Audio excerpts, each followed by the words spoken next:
What's going on, everybody, and welcome back to Comic Breakdown. Now, I am super excited about today because they finally did it. DC Comics is finally revealing where the Teen Titans Gauntlet truly came from. Now, this is something that's always been shrouded in mystery. Ever since Kelly the Teen Titan was brought in during, I believe it was the New 52, if I'm not mistaken. The Gauntlet and where it came from, it was always theorized, but we never had any real confirmation. And this Green Lantern Corps story, it's been picking up and trying to dive in to where this came from. During the Green Lantern Civil War, we saw that Kelly, rather unconscious for most of the time, they were trying to figure out the Gauntlet's power as well. They were trying to use this to recreate a new Green Lantern Corps. That if they could figure out the source of the power that powers the Gauntlet, they could figure all of this out. But they've always been very cloak and dagger on the origins of the Gauntlet itself. Those days are gone. DC Comics is showing up to the doorstep. They're knocking on the doors. They're saying, "Hello, sir, we got an answer for you." So as we dive into Green Lantern Corps issue number 8, as we bring a close to our Starbreaker supremacy, we pick up at the Castle of the Desolate Stone. This is the central battery of the,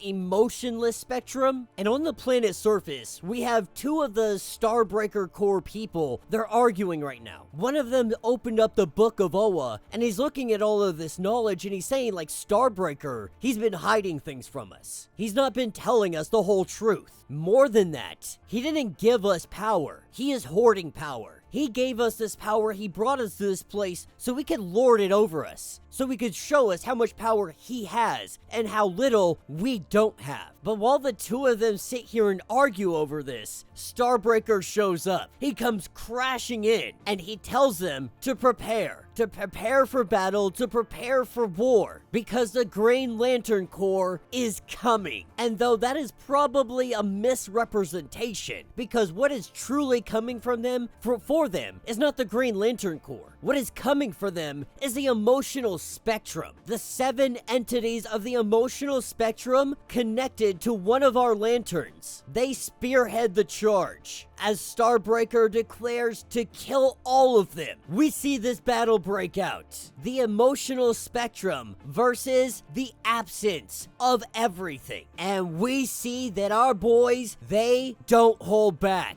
Red Lantern Sinestro just straight slicing dudes in half. Now at this point, Starbreaker, they're recognizing their best efforts, their best chance to draw as much power as they can from the central battery. They charge up those rings, and then they take the full blast of it at the entities. This is where we see the entity of love, also known as Predator. It takes a heavy blast and it falls. It crashes down to the ground. We see the entity disappear entirely. These emotional vampires, they figured out a way to drain the entities of their emotional spectrum. So when Hal rushes in and he picks up Carol, this is where Sorrow watches. Because you gotta remember, Sorrow is kind of like behind all of this. It is his power, his ability, his sorrow that allows for the Starbreaker Corps to even exist. But ever since his sorrow was washed away, he can see everything so much more clear now. No emotions clouding his vision. And what he sees is Carol and Hal Jordan, they're working together. A kind of symmetry. The two that have loved each other for an eternity. They complement each other. They're love. Now that he sees it from a perspective that is without emotion, he sees what he almost stole from them. What he almost stole from everybody. The emotions. That this is wrong. Not feeling is wrong. All of this is happening because of him. And he is going to right this wrong no matter what it might cost him. This is where we watch as Sorrow, he walks directly into the central battery. And as he goes inside, this emotionless central battery explodes, destroying this and releasing the spectrum back into the universe. But it's still fractured. The entities, they've all fallen.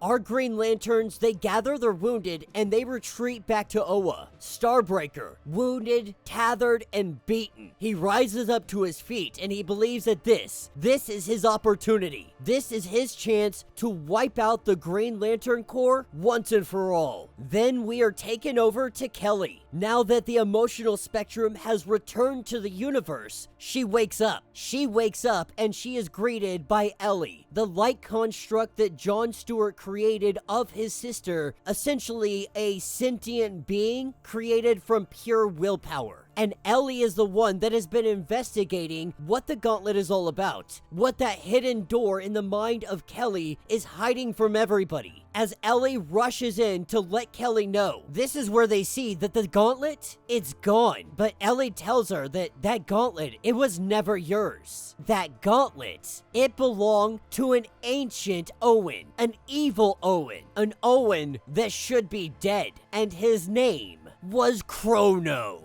This is where we get to see Simon now possessing the Gauntlet, appearing to be possessed by its original creator. The Mad Guardian Chrono has returned. And that is where this issue will end. So let me know what you guys think down in the comments. Alright, so if you're sitting there and you're wondering, who the hell is Chrono? Let's quickly break it down for you. Now, back in the New 52, we got the more or less rough edges of Teen Lantern's origin story. And it was always kind of theorized that her gauntlet was created by the evil Chrono, with this gauntlet really making its first appearance during the War of the Green Lanterns. This was like right before the New 52 stuff. And Chrono was one of the first guys to really understand the emotional spectrum. He used and made the Gauntlet to harness this. This was like, you could say, the prototype to a lantern ring and a power battery. Eventually, the Guardians would send the Manhunters after him. They captured him, they take the Gauntlet, and they reverse engineer this Gauntlet, and they create the Green Lantern rings. And the Guardians of the Galaxy, they kind of turned him into energy. They couldn't kill him. And so they dissipated him into energy, and he's kind of reformed over the years, but he's never fully come back. And we've seen Hal Jordan wielding the Gauntlet as well, pretty much becoming just pure willpower. Now, it was always believed that that Gauntlet had been destroyed. We don't know if this is maybe that same Gauntlet that was repaired. Maybe he reformed the Gauntlet using just straight willpower. Or maybe this is just a recreation based off of what we just saw with Simon having the Gauntlet and him having that evil smile on his face. We gotta assume that this thing can possess the wearer. It looks like he was just waiting for his opportunity. And what better time? What better time to jump and try to return? You guys remember, the Book of Oa is filled with knowledge that we don't even know yet. So much stuff the Guardians kept from everybody. And now the Guardians don't even have secrets. They were reborn with a lack of knowledge. The Book of Oa in the hands of the Starbreakers. They're reading it, but they haven't got fully through it.